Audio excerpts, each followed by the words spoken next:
I bet a lot of people think that once you've made it, once you have the career, the money, the success, life somehow feels amazing that you've arrived. But if you're here, I'm guessing it doesn't feel that way for you. Perhaps the wins are less thrilling, or you wake up in the morning with a sense that something's missing that you can't quite put your finger on. You might tell yourself to be grateful, even though deep down you can't help but wondering, is this really it? I want you to know that you're not alone, and more importantly, you're not broken. This feeling isn't random. Actually, it's backed by science. There's a reason why high achieving men feel this way. And today we're going to break it down. We'll talk about what you can do to change it. Hi, I'm Brendan, a former executive who helps high achieving men explore the deeper truths related to success, purpose, and fulfillment. Together, we'll turn restlessness into clarity and emptiness into meaning. Welcome to the channel.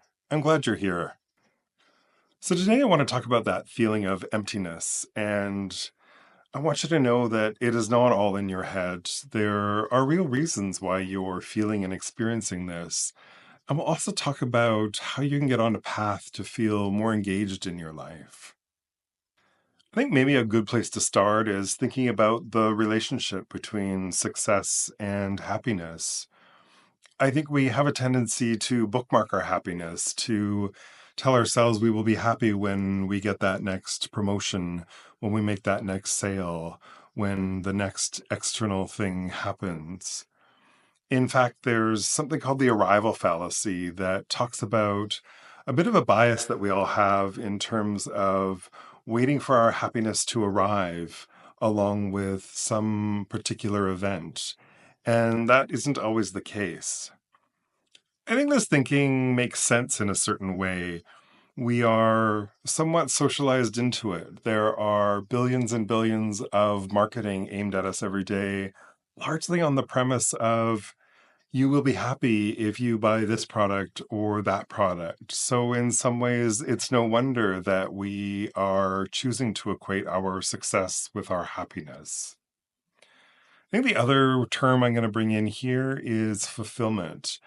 And I would differentiate fulfillment from happiness, seeing fulfillment as very much an internal sense of peace or satisfaction. And I realize that that may sound a little bit new age for some of you. I think for me, fulfillment would mean a sense of being grounded, of knowing what my values are, how I'm aligned to them, that I understand what I'm grateful for and the choices that I make in my life.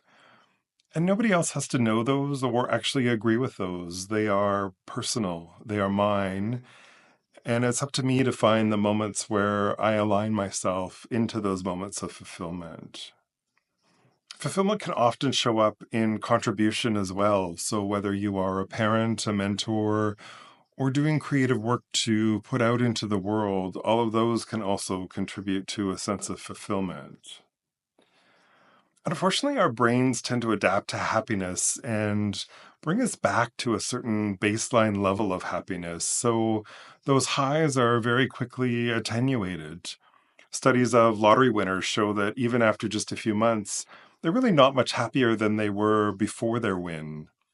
I can also think of an individual that was experienced a lot of what Dr. Pippa Grange calls shallow victories, where after a particular achievement, even a large one, sometimes even just a few hours later, they were left feeling empty and already setting their sights on the next success. And there goes the cycle, success to success to success, always chasing happiness and usually finding it just out of reach. And it was very frustrating for him. It really required his ability to reframe and refocus his work, find meaning, understand his values, and begin to really live within those values where he was able to shift away from happiness and start finding more joy and even more peace in his daily life. I think if we're going to have a conversation about success and happiness and fulfillment, we're also going to have a conversation about external achievements and internal values and the things that are important to us. And well, it's easy for us to say to focus on the external rather than the internal. It can also leave us feeling like it's just another Instagram post that we're scrolling by without a lot of depth or meaning to it. So, how do we actually make that shift over? And how do we reposition ourselves so that we are not trying to pin our happiness to our success? I think the way that this starts to happen is starting to shift away from the idea of thinking our way through the problem. I can tell you that I have spent much of my life in a space of logic and strategy and cognitive horsepower, that if I analyzed it long enough, I would always come up with the right solution. And I realized that in and of itself was actually a flawed strategy.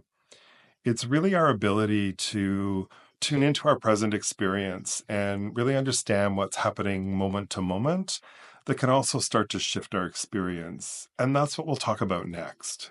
And I think if we're going to focus on our experience in the present moment, we're also going to have to head into the realm of emotions.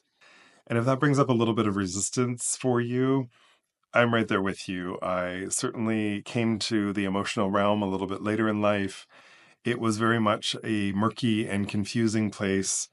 But I'd also say now that I've done some work in the area, it's a critical game changer that you're really not going to be able to have those critical breakthroughs or those peak experience until you get a different relationship with emotions.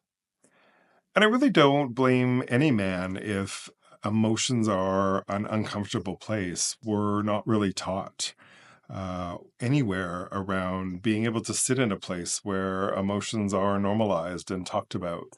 Men don't have the same emotional friendships that women do. You may very well have a ride or die or be a very loyal friend, but are you comfortable sharing that you're feeling a bit depressed or having some struggles with that good friend? Quite possibly not. And we're very much in a society where men's emotions just aren't expressed, with the exception of anger, which is sometimes the one socially acceptable emotion for men. I think you'd be pretty hard pressed to even find TV or movie examples of good, emotionally connected conversations between men. It's also almost an irony that the lack of emotion in men is treated as the signal that we're doing okay.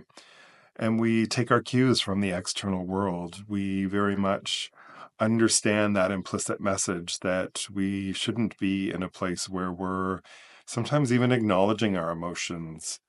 That might have been a smart and safe choice for you in the home that you grew up in, but it's also time to maybe look at a new pattern. Our need to really at least have some relationship with emotions is what's going to be able to combat some of that emptiness that's showing up in our life. I think the good news is that a lot of work into the emotional world is really just some simple skill building, understanding the meaning and the logic that sits behind emotions, as well as what they feel like when they show up in our body. Did you know that just naming an emotion actually decreases its intensity? Studies have shown that our ability to tune into our emotions, to notice when something feels a little bit off, or just that tightness that can come into your body, actually builds better resilience, reduces stress, and produces better relationships. Unfortunately, on the flip side, in suppressing our emotions, we're more likely to be overwhelmed, to be reactive, or even just to feel generally unmotivated and empty. For me, doing some work into the emotional realm didn't suddenly mean that I was feeling hypersensitive or experiencing mood swings. In fact, I think it brought more centeredness and stability into my life. I felt much more clear and confident in the decisions I was making. And overall, I was far less reactive. I was pleasantly surprised to find that my fuse actually got longer in the process. There's a lot more about emotions that we'll talk about in future videos, but I think a really easy step that you can take towards starting to build your emotional intelligence is just periodically noticing if you can find those shifts in your body. if you can notice that something's changed and you're having a little bit of a reaction to it, I want you to notice it in the same way that you might notice sore muscles the day after you're at the gym. We're not out to analyze it or solve it or make it go away. Just let it become part of your awareness, and you'll find over time that you start to open up into a little bit more of that emotional realm and start becoming a little bit of a fuller version of yourself. This is what's going to allow you to really sink into some of that alignment, some of that meaningfulness, and ultimately start to combat some of that emptiness feeling. As high achievers, we're often expected to show up as cool, calm, and collected. And I think there's two ways of doing that. You can either suppress it and not acknowledge the emotions for which you're likely to be overwhelmed or reactive afterwards, or at a later point for a different reason. Or I think what I found for me was being able to have that awareness of the process, being able to understand that I was maybe feeling some of that pressure, did allow it to dissipate, did allow me more resilience, and just allowed me to move through it so much quicker. The last area I want to focus on, if you're feeling emptiness in your life, is connecting with what's important to you. We all have values, but it's also a good time to double check if they're your values. There are values that exist within our family, within society, within our culture, and we often internalize those without really taking the time to decide if they represent us or not. I could ask you, what does success look like to you? Is individual achievement more important than the greater good? Does work always have to happen before play? Does all time need to be productive? There are no right answers to any of these questions, but there are your answers, and your answers start to give you hints about some of your beliefs, some of your values, and what's important to you. You may want to spend some time really connecting with those and getting that clarity on where you sit and what you want to align to. It's also a chance to zoom out a little bit and just get an understanding of how you're spending your time. If all of your hours are going towards your career at the expense of relationships or downtime, then some of that emptiness might be hinting towards that the pool of focus and energy that you have isn't infinite. What do riches look like for you? Are they monetary? The ability to choose how you spend your time? Maybe it's moments of meaningfulness or awe in your life. In fact, sometimes just being able to enjoy a great cup of coffee with nothing else going on can be a great antidote to some of that emptiness. Rather than trying to overhaul your whole life in a drastic way, which can feel overwhelming, see if you can create more of those small moments that build over time. Finding those moments where you believe in something, where you feel something, or where you can acknowledge and appreciate the effort that you put into something rather than the achievement. I hope that helps you start to understand what you're feeling. There's nothing wrong with you, and there's nothing wrong with wanting more. It's what life is all about.